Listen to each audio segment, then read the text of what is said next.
Citizen FM, Abuja.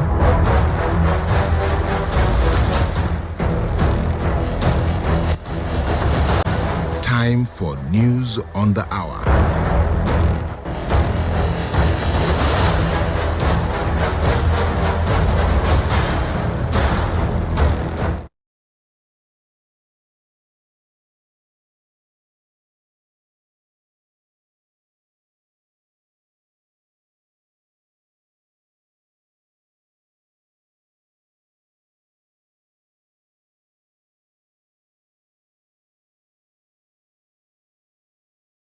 Ultimatum ends.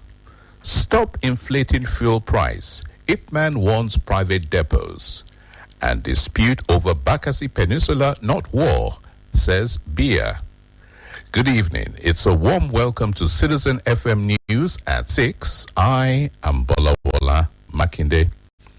The 2-week ultimatum issued by the Nigeria Association of Resident Doctors to the federal government ends today, Saturday.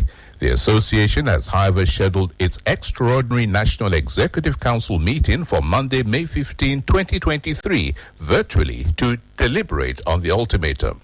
NARD had on April 29, 2023, given the federal government 2 weeks to meet its demands or face industrial disharmony. The doctors are demanding an immediate increment in the consolidated medical salary structure to the tune of 200% of the current gross salaries of doctors. Minister of Health, Dr. Osage Ahanire, says the government has commenced moves to avert the planned strike by the doctors by initiating high-level discussions with them. The Independent Petroleum Marketers Association of Nigeria, IPMAN, says it will boycott private depots that continue to sell products above government-approved price. This is contained in a statement by IPMAN Chairman Alhaji Bashir Dan Malam and issued to newsmen in Kano on Friday. They also warned marketers to desist from selling the products above the approved pump price, as anyone found in the act would be sanctioned. He expressed the need for both private depot owners and marketers to sell the product at a controlled price because they do not pay extra money to the NMPCL before getting the allocation. No fewer than 313 illegal universities, polytechnics, monotechnics, and colleges of education were discovered between 2015 and April 2023. According to the Punch newspaper that conducted a tally from May 2019 to April 2023, it was observed that while some of the illegal tertiary institutions were uncovered by state ministries of education, others were discovered by sting operations conducted by regulatory bodies such as the National Universities Commission, National Board for Technical Education, and the National Commission for Colleges of Education. Education expert Ayodamola Oluwatoyin noted that the problem of illegal institutions will continue to persist in Nigeria. He stated that apart from the existence of tertiary institutions operating illegitimately, certain government-owned institutions have also been caught in the web of conducting illegal programs for students. The Nigerian Communications Commission, NCC, says it will support Issa Pantami, Minister of Communications and Digital Economy, on the exemption of the telecommunications sector from the 5% excise duty imposed by the federal government. Umara Dambata, the Commission's executive vice chairman, spoke to journalists shortly after the NCC was named the most outstanding regulator of the year 2022 at the Champion Newspaper Annual Awards held in Lagos. The federal government had recently unveiled the new fiscal policy measures, FPM, outlining the rates of excise duties for the current year. The new FPMs approved by President Muhammadu Buhari include supplementary protection measures, SPMs, revised excise duty rates, and green taxes.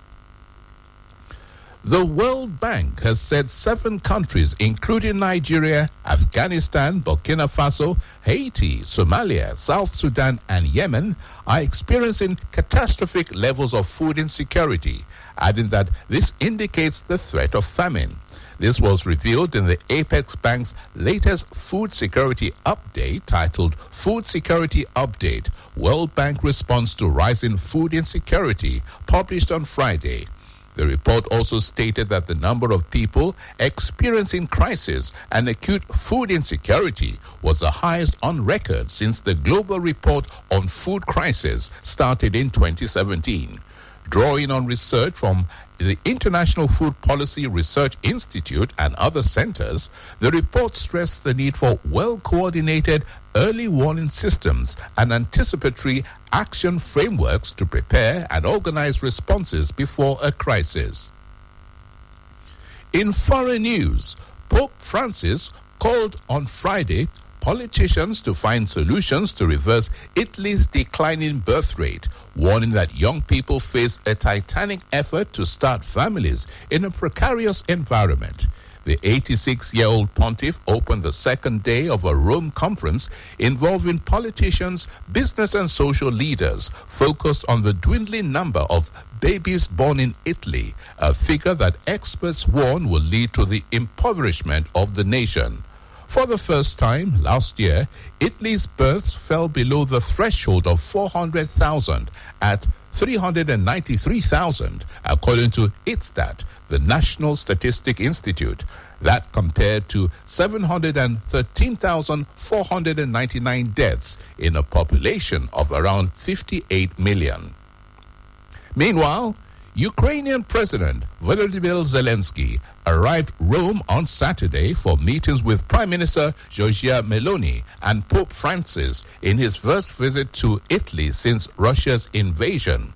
As Zelensky arrived in Rome, Germany announced a 2.7 billion euro weapons package for Kyiv, including tanks, armored vehicles, and air defense systems. Despite a history of warm ties with Moscow, NATO and EU member Italy has sent weapons and money to help Kyiv since Russia invaded in February 2022 and backed Western sanctions against Russia. Cameroon's President Paul Biya has said that both Nigeria and his country can never fight, describing the peoples of the two countries as brothers. He said the Bakassi Peninsula boundary dispute was a misunderstanding and not a fight between the two African countries. Biya said this on Friday while paying a condolence visit to the family of the former judge of the International Court, late Bola Ajibola. Ajibola was one of the 17 judges who presided over the matter at the World Court. The delegation sent by Biya was led by Chief Justice Mokwe Milesimi and an official of the Cameroon Boundary Dispute Commission, Richard Penda Keba. He said that the conflict resolution in the Bakassi Peninsula has done more good than bad, adding that the gesture cemented the relationship between the two countries. Former Pakistani Prime Minister Imran Khan was granted bail by the Islamabad High Court on Friday after his arrest on corruption charges this week sparked deadly clashes before being declared illegal. The High Court also ruled that Khan could not be arrested before Monday in any other case registered against him. Several thousands of his supporters have rampaged through cities across the country in protest at Khan's detention since Tuesday, setting fire to buildings, blocking roads, and clashing with police outside military installations. Khan has become tangled in a slew of legal allegations, a frequent hazard for opposition figures in Pakistan since he was ousted from power in April last year. And now, before we end Citizen FM News at 6, here is another look at the highlights. Doctors hold emergency NEC meeting as strike ultimatum ends. Stop inflating fuel price, Ipman warns private depots. And dispute over Bakassi Peninsula, not war, says Biya. And that has been Citizen FM News at 6. I am Bolawola Makinde. The news was edited by Aderayo Omotosho.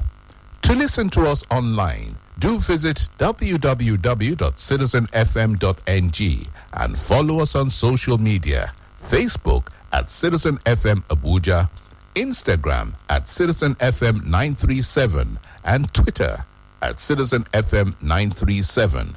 Good evening.